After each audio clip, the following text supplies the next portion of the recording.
This is Adam Bernard with AutoPerspectives, and it's time once again for a news roundup. So let's take a look at what's been going on in this business.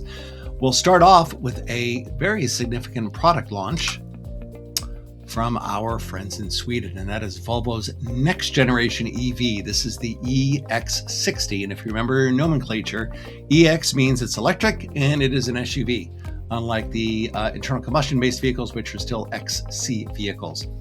This is the debut product on Volvo's new internally developed SPA3 architecture. It is 800 volts. It has cell-to-body construction. It has a zonal electrical architecture, in-house developed motors, and mega casting. Pretty much all the buzzwords that you would like to see on a state-of-the-art EV. The cell-to-body structure, they claim it has higher energy density, lower mass, fewer resources, and better space efficiency. And what that basically means is that in the old days, as it were with EVs, you would put cells into a module and a module into a pack and the pack into a vehicle structure. By sidestepping several of those steps, you reduce complexity, you reduce cost, you reduce mass. Now, there are some restrictions in terms of servicing the battery, etc. So there are some trade-offs involved, but a number of automakers, kind of led by the Chinese, are going to the cell-to-body construction. Being a Volvo, there's a strong environmental focus. 27% of the content is recycled, and they are claiming a 37% lower lifetime CO2 footprint. The numbers look really good. A 400-mile EPA range for the all-wheel drive model. It charges very quickly, 173 miles in 10 minutes via a 400 kilowatt fast charger. Again, that assumes you find a 400 kilowatt fast charger because those are not everywhere yet. 10 to 80% fast charge in less than 19 minutes. Up to 19.2 kilowatts AC charging. So your home charging is also faster than most of the EVs that are out there as well.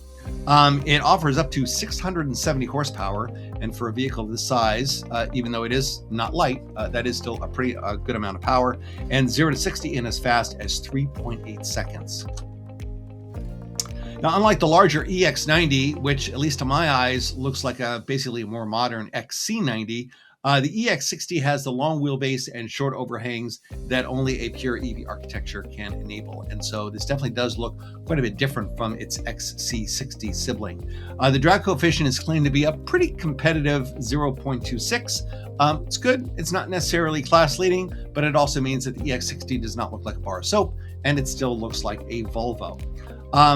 You'll note that it does not have any door handles. Rather than the soon to possibly be illegal retractable door handles, at least according to the Chinese government, Volvo has taken a little page from Ford, and if you look very closely, you'll see two little fins running along the belt line at the trailing edge of each door, and that's where the door opening controls are. You could argue from an ergonomic standpoint whether that is better or worse than plain old-fashioned door handles, but at least it's not likely to be illegal, and it does look kind of cool, and it probably does help with aerodynamics as well. There is a lot of safety kit because, of course, that's kind of Volvo's unique selling proposition. It's got their multi-adaptive safety belt, which is an industry first, and a safety cage strengthened with boron steel. The interior is contemporary Scandinavian, but also a little different from some of the more recent Volvos. It features a large landscape-style central touchscreen, not portrait style, and a lot of pull-out and slide-out storage areas rather than a fixed console. You can kind of see that there at the bottom of the screen. The instrumentation is also laid out a bit differently. It's not unlike the Toyota BZ and Peugeot's iCockpit setup. So you've got a smaller diameter steering wheel with squared off on the top and the bottom, and then a small digital instrument cluster mounted fairly forward on the dashboard, almost near the base of the windshield. And so when you sit in the driver's seat, you don't look through the steering wheel, you look over the top of it, so you have an unobstructed view. The infotainment is still Android-based. You get Google Gemini, and that's the first Volvo to come with that standard, and built-in Apple Music with Dolby Atmos. But if you are a hardcore Apple user and you still like CarPlay, you're in luck because that is still available as well. Unfortunately, the physical controls are limited to the volume knob and then a couple of minor switches, as well as a steering wheel mounted joystick. So if you're looking for physical climate controls, it appears at the moment that you are out of luck, unlike some of the other competitors that are out there. And maybe with a nod of safety, there is no hands-free driving available. There is the pilot assist, so you get a lot of driver assist technologies, but you can't do a Blue Cruise or Super Cruise, or certainly not a level 3 type approach here. What do you pay for all this? Volvo says it's priced around the same as an XC60 plug-in hybrid, so roughly $60,000. That's about where BMW has priced the new iX3, but you're also a bit limited in options. Volvo says there are 7 models available, and that's 3 trim levels and a variety of powertrain configurations. Once you choose your model, you choose your interior theme and your exterior color, and then you've got a choice of only about 2 to 4 other options. So, some automakers are really going overboard on the personalization. Volvo is perhaps pulling back on the complexity. Good from a manufacturing quality standpoint, but you'll all get a little less choice as the buyer. But overall, this looks to be a very competitive package with the BMW iX3, the Mercedes GLC EQ, and the Audi Q6 e-tron. And we'll start to see deliveries of the EX60 a little later this year. And now we'll switch over to something a little more speculative, and that is the next Peugeot 208. This is their core small B-segment hatchback that's expected to be unveiled at the Paris Motor Show this fall, prior to a launch probably in the first half of next year. It is the first entry off Stellantis' new Stella Small architecture. And so far, it sounds like it's launching initially as an EV. Now, it could add an ICE option. All of Stellantis' platforms thus far have been multi-energy and so capable of supporting an internal combustion powertrain of some sort. Or Peugeot could decide to keep this new 208 as EV only, and then carry on the current 208 as an internal combustion option, something a little more value-oriented. We'll obviously learn more at the vehicle's launch, but you get a look at what the vehicle looks like here, inspired by the Polygon concept. We don't have a shot of the interior, but if you'll remember, the Polygon featured that unique hypersquare steer-by-wire setup with essentially sort of a rectangular steering unit. The outside of the vehicle was inspired by the Peugeot 205, and it's got a very aggressive cab-forward proportion, along with long wheelbase and short overhangs. You'll also note the new lighting signatures front and rear, those 3 horizontal lines, which kind of replace the claws that Peugeot currently uses on their vehicles. So definitely not a traditional small car approach, very aggressively proportioned. Again, this is hypothetical based on what Auto Express decided to share with us, and we'll see how close they come to reality when we see the production 208 likely this fall. We will shift over to England and a vehicle that may be coming to America, at least according to its manufacturer. This is Caterham. Most people don't know Caterham unless you are a hardcore British sports car enthusiast. They have been building modern versions of the Lotus Super 7 for about 50 years. And they were briefly allied with Alpine, the Renault performance sub-brand. And the plan was to develop an electric roadster. The two companies came together in 2012. Unfortunately, for a variety of reasons, the partnership lasted all of, 2 years. And they decided to go their separate ways. Alpine is now developing their own Alpine performance platform for a portfolio of electrified sports cars. And now Caterham is flying solo as well. The Project V was originally unveiled in 2023, targeting a launch in 2027. The timing is still on target. And we saw an updated version shown at both the Tokyo Auto Salon and at CES in Las Vegas a couple of weeks ago. It still looks very similar to the Project V that we saw back in 2023.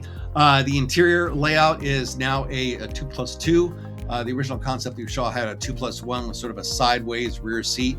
Kind of cool, maybe a little less practical. The curb weight has jumped from to about 3,200 pounds. That's about a 600-pound increase, which reflects probably a more production intent vehicle. Yamaha is still providing the compact, lightweight electric powertrain and their latest e-axle, and that is 268 horsepower, providing a 0 to 60 time in under 4.5 seconds.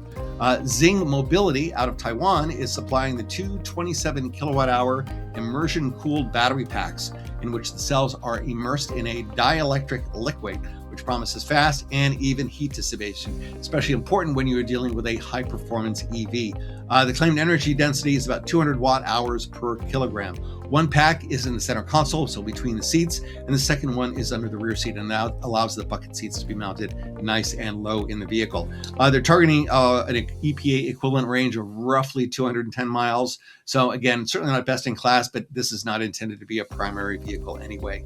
As of the announcement at CES, they are now talking about U.S. sales with a price tag of about $135,000, targeting, among other things, the upcoming Porsche 718 Electric, which we do expect to see unveiled sometime later this year. So start saving now if you're interested. It could be an interesting addition to the U.S. landscape. And we will conclude with something totally over the top. This is the Aznom L'Epoque. It is an Art Deco-inspired EREV flagship from a 20-year-old Italian company. And yes, Aznom is Monza spelled backwards. They decided about 5 years ago to take a Ram crew cab pickup truck and turn it into a giant body-on-frame limousine. So they are no strangers to excess, and this particular vehicle is right in line with what they've shown us so far. It was developed with Kamal, which is an Italian automotive design studio. The overall length is 315 inches long. So over 100 inches longer than, say, a Cadillac Escalade, and a little longer than 2.5 classic Mini Coopers. If you want another reference, those are 30-inch wheels, by the way, which is why they look reasonably well proportioned for a vehicle of this size. It does have rear coach doors, and if you look closely, there's little panels on the roof. So when you open those rear coach doors, those panels flip up to make it easier to enter and exit the vehicle with some level of decorum. The boat tail rear end echoes various 20s and 30s Grand Tours, and powering this vehicle are 4 motors with a total of 986 horsepower and a 100 kilowatt hour battery and a V6 range extender under the hood. So it does have a long hood for a reason, because there is a gasoline engine under there, and it is an EREV. We don't have any other details on performance, range, anything like that. It does feature an adaptive suspension to provide, of course, a very smooth ride.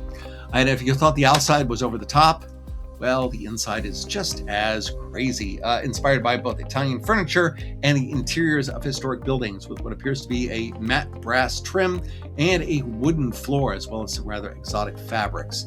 There's an AI assistant to manage climate, lighting, and fragrance control, and the rear lounge includes a central cabinet and fold-away chairs. So technically it is a 2+2+2 seater. Given the overall length of the vehicle, I would expect to certainly be able to carry more than 4 folks, so they have not disappointed. Right now, this is totally virtual. There are no prototypes running around. We'll see if somebody decides to shell out whatever it is that Aznom decides to ask for this vehicle, if they decide to build it. But until then, it could make a really cool poster or wallpaper on your desktop. That about wraps things up for a somewhat slow week in the auto industry. If you like what you see and hear, please subscribe and share. Visit us at AutoPerspectives.net to check out the blog, and I will see you back here in about 7 days. Thanks. So long.